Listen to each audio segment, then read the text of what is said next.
వస్తున్న కామెడీ సినిమాలకు ఆయన పేరే పర్మనెంట్ చిరునామా.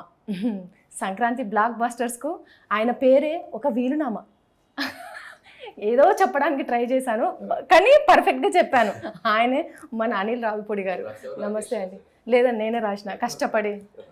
యాక్చువల్లీ నా మైండ్ని నా దమాక్ని మొత్తం ఉపయోగించి ప్రతి గుడిలో ఉంటుంది రావి చెట్టు, అది అందరికి మంచి గాలిని ఇస్తుంది. మంచి ఆరోగ్యానికి ఆదివాసులకి దొరుకుతుంది పుప్పొడి. ఈ కాంబినేషన్లో రాద్దాం అనుకున్నా. రావి పుప్పొడి, రావి పూడి బాగుంది ఇట్లా రాద్దాం అనుకున్నా కానీ వద్దులే ఇది అందరికి అర్థమై ఉండదు అని చెప్పి మళ్ళీ నేను comedy Sankranti black busters. Thank you sir and congratulations. మన F2 తర్వాత మళ్ళీ ఇప్పుడు కలిసినాం సార్. సో F2 ఎంత ఫన్, ఎంత అందరినీ నవ్వించి ఒక జంధ్యాల గారు అనే పేరు ఎట్లయితే తెప్పించుకున్నారో మళ్ళీ ఇది సంక్రాంతికి మళ్ళీ మీది అసలు ఒక రేంజ్. సంక్రాంతికి వచ్చేస్తున్నాం దాంతో సంక్రాంతి పండుగ అందరి ఇళ్ళకి తీసుకొచ్చారు సినిమాతోని. సో ఎట్లున్నారు సార్? సక్సెస్ని ఎట్లా ఎంజాయ్ చేస్తారు? మేము అంటే సినిమా పెద్ద హిట్ అయితే బాగుంది అనుకున్నాం. సో ఆడియన్స్ మాకు చాలా అంతకు మించి పెద్ద విజయాన్ని ఇచ్చారు. నేను చాలా హ్యాపీగా ఉన్నాం. అండ్ ఫస్ట్ ఆఫ్ ఆల్ ఆ సినిమా ఏం చేసింది, సంక్రాంతి పండుగకి అందరు కుటుంబ సమేతంగా వచ్చి పిల్ల పెద్ద చిన్న తేడా లేకుండా ఒక 2 గంటల 2 నిమిషాలు అన్నీ మర్చిపోయి హ్యాపీగా సినిమా ఎంజాయ్ చేయాలని మేము టార్గెట్ చేసి తీసాం. సో 1కి 2 సార్లు 3 సార్లు అలా చూసి 1 కాదు 2 కాదు అబౌట్ 300 crore గ్రాస్ రెవెన్యూ ఇచ్చారు in the span of 20 days. అంటే సో మాకెంత ప్రేమనిచ్చారు, మాకెంత బాధ్యతనిచ్చారు అనేది చాలా అంటే ఎలా ఉందంటే Cloud 9లో ఉన్నాం. అంటే మీరు నిజం చెప్పాలంటే మీ జర్నీ పటాస్ దగ్గర నుంచి ఇప్పటి వరకు ఎక్కడ కూడా ఒలకకుండా తొలకకుండా ఒక సక్సెస్ గ్రాఫ్లో తీసుకోబోతుర్రు అంటే అది మామూలు విషయం కాదు. అంటే దీని వెనకాల మీరు ఎంత హార్డ్ వర్క్ చేస్తారు? హార్డ్ వర్క్ అంటే ఫస్ట్ ఆఫ్ ఆల్ కథ రాసుకునే దగ్గర నుంచి సినిమా మేకింగ్ వెళ్ళేలోపు ఎంత వర్క్ చేయాలో అంత వర్క్ చేస్తాం. అండ్ సినిమా థియేటర్కి అనేది ఆడియన్స్ వచ్చేది ఒక్కొక్క ఆడియన్కి ఒక్కొక్క డైరెక్టర్కి ఇది ఉంటుందని ఎక్స్పెక్ట్ చేసేస్తారు. సో పర్టికులర్గా నా సినిమాలకు వచ్చేటప్పుడు వాళ్ళు ఎక్స్పెక్ట్ చేసే ఏదైతే ఉందో అది మిస్ కాకూడదని స్క్రిప్ట్ స్టేజ్ నుంచి టీం అంతా కలిసి కష్టపడి పనిచేసాం. ఎప్పుడు అదే కేర్ తీసుకుంటాను.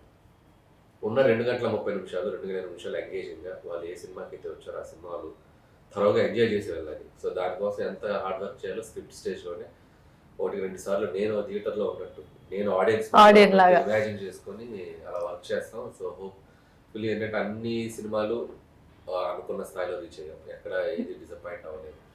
అంటే వాళ్ళకి నాకు ఎక్కడ ఒక మంచి సింక్ ఫీలింగ్ ఉంది. అంటే మెయిన్గా జనాలందరూ బాగా అట్రాక్ట్ అయ్యే ఒక కాంబినేషన్ తీసుకుంటారు మీరు, వైఫ్ అండ్ హస్బెండ్ లేకపోతే మర్దలు బావ కాంబినేషన్ తీసుకుంటారు. అది అందరి ఇళ్ళల్లో ఉంటుంది కాబట్టి ఈజీగా తొందరగా కనెక్ట్ అవుతుంటారు. దట్టు నేను ఎప్పుడు రాసినా కూడా వాళ్ళు బాగా రిలేట్ అయ్యి ఉన్నప్పుడు అంటే మన చుట్టూ ఉన్న కథలు మన ఇళ్ళలో ఉన్న కథలు ఎప్పుడు రాసినా చాలా black busters. F2 for example. So ప్రతి ఇంట్లో వైఫ్ హస్బెండ్ మధ్య ఉండే ఫన్ ఫ్రస్ట్రేషన్ బాగా కనెక్ట్ అయ్యారండి. ఇప్పుడు ఒక husband wife ex girl friend అది కూడా ఎక్కడో చోట రిలేట్ అవుతుంది. సో ఎప్పుడైతే వాళ్ళు రిలేట్ అయ్యి వచ్చే కథలు వచ్చాయో వాటి నెక్స్ట్ లెవెల్ ఆఫ్ రిజల్ట్స్ ఉంటాయి. సో నాకు F2కి అలాగే జరిగింది, సంక్రాంతికి వస్తాం అలాగే. F2 సినిమాలో మీరు మీ ఇంట్లో జరిగిన కొన్ని సీన్లను పెట్టిండ్రు. ఈ సంక్రాంతికి వచ్చేస్తున్నాం దాంట్లో ఏమన్నా పెట్టిండ్రా? ఆల్రెడీ నేను పెట్టాను అని చెప్పి యూట్యూబ్ లో చాలా స్టోరీలు రాశారు. అడుగుతున్నారు అవి నిజమా అంటే అవి నిజం కాదని ప్రతి ఇంటర్వ్యూలో చెప్తున్నారు. ఎందుకంటే నాకు ఏ స్టోరీ ఉందో లేదో నేను క్లారిటీ ఇంట్లో ఉంది కాబట్టి నాకేదో స్టోరీ ఉందని మీరు చేసుకుని ఏదేదో రాసేసి అనవసరంగా ఏవేవో రాస్తున్నారు. టు బి హానెస్ట్ అంటే ప్రతి వాళ్ళకి నా ఒక్కడికే కాదు, ప్రతి వాళ్ళకి ఎక్కడో చోట లైఫ్లో ఒక బ్యూటిఫుల్ చాప్టర్ ఉంటుంది. కొద్దిగా సీరియస్గా ఉంటుంది, కొందరికి వన్ సైడ్ ఉంటుంది, కొందరు ఒకసారి చూసి దూరం నుంచి చూసారు ఈ అమ్మాయి బాగుంది అనుకున్న వాళ్ళు కూడా ఉంటారు. సో ఆ ఫస్ట్ క్రష్ ఫస్ట్ లవ్ అనేది ఎవరికైనా ఉంటుంది. సో వాట్ ఇఫ్ అది భార్యకి తెలిస్తే అనే కాన్సెప్ట్ మేము దీనికి వర్కౌట్ చేసాం.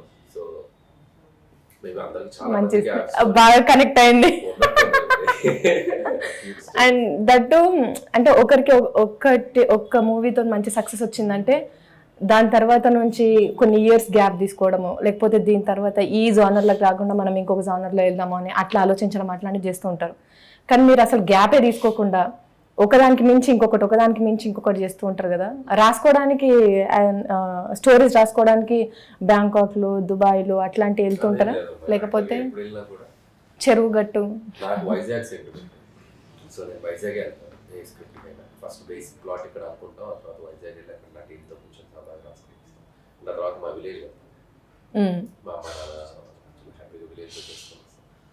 సో అంటే దానికైతే ప్రత్యేకమైన ఒక ఇదేం ఉండదు. స్టోరీ కోసం సపరేట్గా వెళ్ళాలి, బీచ్లకు వెళ్ళాలి. అది ఎక్కడ వైబ్ బాగుందో అక్కడ వెళ్ళిన చోటల్లా లక్కీగా వైజాగ్ వెళ్ళిన ప్రతిసారి మేము పెద్ద హిట్ కొట్టడం. సో తెలియకుండా అదే అక్కడికి వెళ్ళి అదే వైబ్లో రాసుకుంటాం. It's like connection. అంటే నేను జనరల్గా నా నేచర్ కూడా ఏదైనా ఒక ప్లేస్కి కానీ మనిషికి కానీ కనెక్ట్ అయితే ఈజీగా వదులుకోను. సో ఆ టైప్ మెంటాలిటీ నాది. సో కొద్దిగా ఆ ఫీలింగ్ ఉంది కాబట్టి మ్యాక్సిమం ఏదైతే నాకు కంఫర్ట్ ఉంటుందో అక్కడ వర్క్ చేసుకుంటాను. ఇప్పుడు మీరు అన్నారు ఒక మనుషులతో ఎట్లా కనెక్ట్ అయితే అంత ఈజీగా నేను వదులుకోను అని. కానీ మీది మూవీ జర్నీ స్టార్టింగ్ దగ్గర నుంచి, అంటే డైరెక్షన్ చేస్తున్నప్పటి నుంచి ఒక హీరోతో ఒక హీరోయిన్తో చేసిందంటే నెక్స్ట్ అది రిపీట్ కానియరు. ఒక F2, F3 దాంట్లో తమన్నా గారు, మెహరీన్ గారు తప్ప మిగతా ఏ హీరోయిన్ కూడా మీరు రిపీట్ కానియలే కదా. ఎందుకని అట్లా? అంటే సబ్జెక్ట్, కాస్టింగ్, కథను బట్టి ఉంటుంది. సో మాక్సిమం ఏంటంటే ఫ్రెష్ హీరోకి వెళ్ళినప్పుడు మళ్ళీ ఫ్రెష్ కాస్టింగ్ వెళ్తే బాగుంటుంది. మళ్ళీ ముందు మనం ఆ క్యారెక్టర్, ఎందుకంటే నేను చేసిన ప్రతి సినిమాలో ఎక్కడో ఉమెన్ క్యారెక్టర్స్ బాగా రిజిస్టర్ అయిపోయినాయి. F2లో తమన్నా, మెహరీన్ కానివ్వండి, భవన్ కేసులో శ్రీలీల కానివ్వండి, అండ్ దీంట్లో మీనాక్షి కానివ్వండి, లేకపోతే అంతకుముందు చేసిన F3లో సర్లే నికోలో రష్మిక. అంటే వాళ్ళకి ఒక మేనరిజమ్స్, ఒక యాటిట్యూడ్ బాగా చేసి పెట్టాం మేము. మళ్ళీ ఎక్కడో తీసుకొస్తే మళ్ళీ రెప్యుటేషన్ ఫీల్ ఉంటుందేమో అన్నట్టుగా ఆలోచిస్తాను నేను. సో మాక్సిమం ఎక్కడ రిపీట్ కాలేదు. F3 కాబట్టి రిపీట్ అయ్యారు. ఏ యాక్టర్స్ కూడా రిపీట్ కాలేదు. సో అదే నేను ఫ్రెష్ సబ్జెక్టు, ఫ్రెష్ ఆర్టిస్టులు, ఫ్రెష్ కాంబినేషన్ అయినప్పుడు మళ్ళీ నేను ఇంకొక సినిమా చూపించినప్పుడు మళ్ళీ అదే ఆర్టిస్టులు అదే ఇది వచ్చినప్పుడు ఏంటంటే తెలియకుండా మళ్ళీ ఆ ముందు సినిమా తాలూకు రిజెంబ్లెన్స్ ఎక్కడ వస్తుందేమో అనే ఫీలింగ్ ఉంటుంది. కాబట్టి మాక్సిమం ఫ్రెష్గా వెళ్ళడానికి ట్రై చేస్తాను. ఇప్పుడు అంటిల్ అన్లెస్ అది ఏదన్నా సీక్వెల్ అయితే తప్ప. అప్కమింగ్ ఆర్టిస్ట్లకి ఎవరికైనా సరే అనిల్ రావిపూడి గారి డైరెక్షన్లో సినిమా చేయాలంటే వాళ్ళకి ఎటువంటి క్వాలిటీస్ ఉండాలి, ఎట్లుంటే మీకు సింక్ అవుతారు? అంటే నాకు క్వాలిటీస్ అంటే అదేం లేదు, బేసిక్స్ తెలిస్తే చాలు. నేను బేసికలీ నేనేంటంటే నా దగ్గరకు వచ్చే ఆర్టిస్టులు అన్నీ తెలుసుకుని రావాలని నేను అనుకోను. వాళ్ళకి బేసిక్ యాక్టింగ్ స్కిల్స్ ఉంటే నా క్యారెక్టర్ ఎలా బిహేవ్ చేయాలి, నా క్యారెక్టర్ ఎలా నటించాలని నేను చెప్పి చేయించుకోగలను. నాకు ఆ స్కిల్ ఉంది కాబట్టి నేను వాళ్ళని పెద్ద ఇబ్బంది పెట్టను, వాళ్ళు నన్ను పెద్ద ఇబ్బంది పెట్టను. బేసిక్ యాక్టింగ్ స్కిల్స్ ఉంటే చాలు, చెప్పింది అర్థం చేసుకొని డెలివరీ చేయగలిగితే చాలు. మీరు నాకు ఒక మాట ఇచ్చి కొన్ని సంవత్సరాల కింద మాట తప్పిన మీకు గుర్తుందా?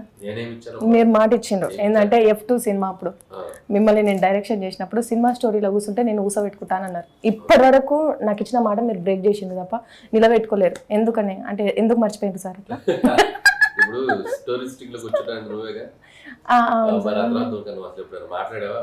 సార్ ఎన్నిసార్లు కనబడ్డా సార్ మీకు నేను ఏమంటారు, మనము ఇట్లా ఇంటర్వ్యూలో కాకుండా ఫంక్షన్స్ లా నా ఫేస్ కామెడీ, నేను మాట్లాడే మాట కామెడీ అంటే నేను నాకు మాట ఇచ్చింది కూడా కామెడీగా తీసుకుంటాను నేను అనుకోలేదు సార్.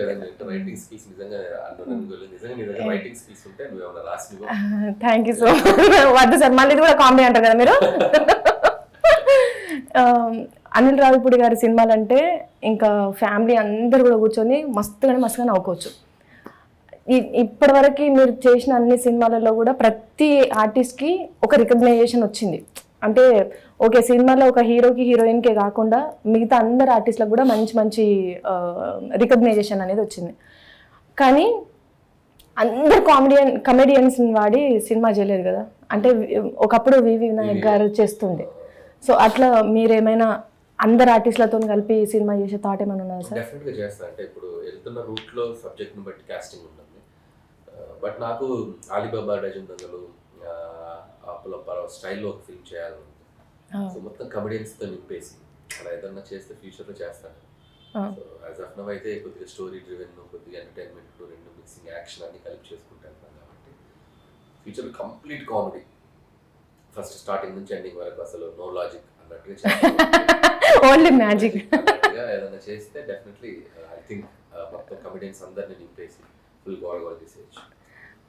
వెంకటేష్ గారిది సినిమా మంచి సక్సెస్ వచ్చింది. నెక్స్ట్ చిరంజీవి గారు, అంటే చిరంజీవి గారితో మీరు సినిమా చేస్తున్నారంటే మేము ఎట్లా ఎక్స్పెక్ట్ చేయొచ్చు? చంటబ్బాయి, ఠాగూర్, ఇంద్ర.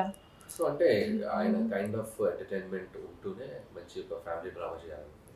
సో చిరంజీవి గారు ఎంటర్టైన్మెంట్, కామెడీ, ఫ్యామిలీ డ్రామా చేసిన ఫిల్మ్స్ అన్నీ కూడా నెక్స్ట్ లెవెల్ బ్లాక్బస్టర్స్.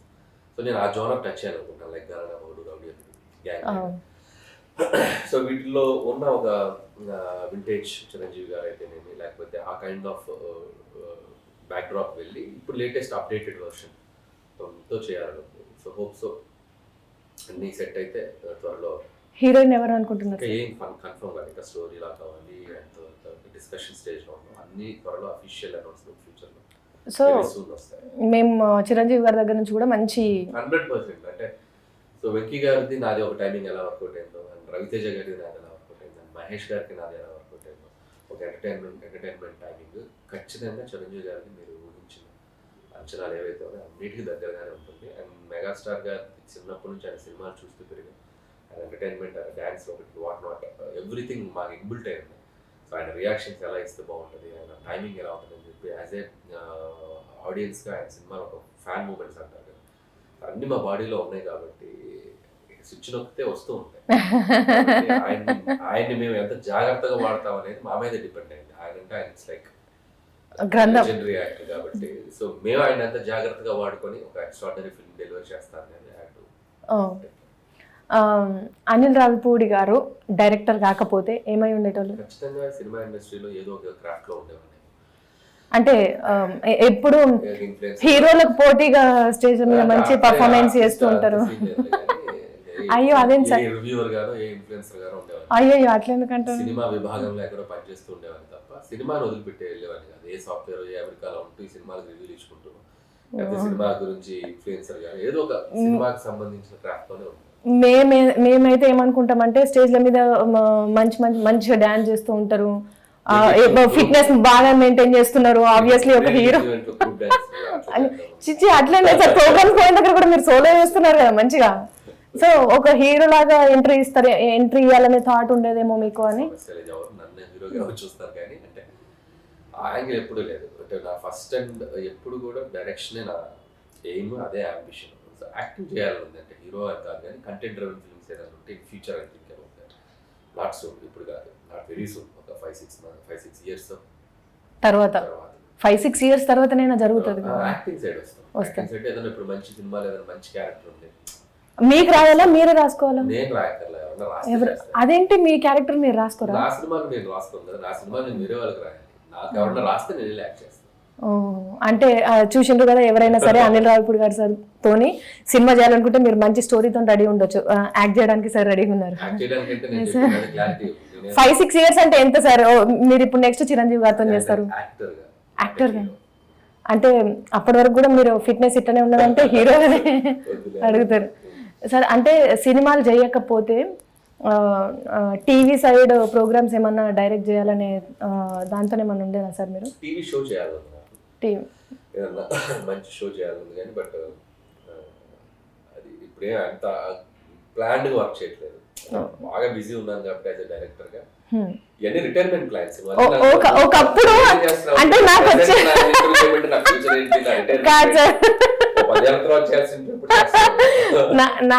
నాకున్న ఒక చిన్న ఇన్ఫర్మేషన్ ఏంటంటే మీరు ఒక మంచి టీవీ ప్రోగ్రామ్ చేయాలి అని చెప్పి అనుకున్నారు, బట్ అది చేయలేకపోయినారు అని అనుకున్నాను. కానీ దానికి అంత టైం స్పెండ్ చేయాలి, దానికంటే దిగి వర్క్ చేయాలి కాబట్టి ఇన్ ఫ్యూచర్ రిటైర్మెంట్ ప్లాన్ చాలా గట్టిగా ఉంది. ఇప్పుడు సంక్రాంతికి వచ్చేస్తున్నాం, దాంట్లో వెంకటేష్ గారిని మస్తు ఇమిటేట్ చేసిండ్రు, మొత్తం వెంకటేష్ గారు మిమ్మల్ని ఆవహించిండ్రు. మీకు బాగా నచ్చిన డైలాగ్ ఏంటి సార్ దాంట్లో? సంక్రాంతికి వస్తున్నాంలో నాకు అందరూ బాగా నచ్చింది కొలికెత్తాను పిల్లోడి హీరో అంటారు కదా, ఎందుకంటే నేను నా కొడుకుతో చేస్తూ ఉంటా. అదే నేను సినిమాలో పెట్టాను, చాలా బాగా ఇచ్చింది. రోడ్డు మీద వెళ్తున్నాను పిలిచారు, అనిల్ రావిపూడి అంటున్నారు, సో బాగా రీచ్ అయింది. నేను అది వెళ్తుంది అనుకోలేదు, బాగా వర్కౌట్ అయింది. బేసిక్గా వెంకటేష్ గారు అంటూ ఉంటారు గణేష్ సినిమాలో any centre single hand Ganesh అని చెప్పి. ఇప్పుడు ప్రతి సంక్రాంతి కూడా any Sankranti single hand Anil Ravipudi గారి సినిమా అనే రేంజ్కి తీసుకొచ్చుకున్నారు. అంత తొడగొట్టి అంత ఛాలెంజింగ్ కాదు కానీ సో నాకు అవకాశం ఉంటే మాత్రం సంక్రాంతి అనేది it's like my kind of films కి బాగా స్కోప్ అండ్ స్పేస్ ఉంది. I don't want to lose that opportunity. అంతే, నేనేదో పక్క సినిమాల మీదకి వెళ్ళి ఛాలెంజ్ అలా లేదు. నాకు నా style of films, family backdrop, family entertainers, అక్కడ ఎక్కువ జనాలకు ఎక్కువ రీచ్ అయ్యే అవకాశాలు ఎక్కువ ఉన్నాయి కాబట్టి అది ప్రిఫర్ చేస్తాను. అన్నీ కుదిరితే వస్తాం, అలా అని మనం అనుకున్నట్టు జరగవు కదా. అన్నీ కుదిరితే నాకు ప్రతిసారి రమ్మన్నా వస్తాను, నాకు ప్రాబ్లం లేదు.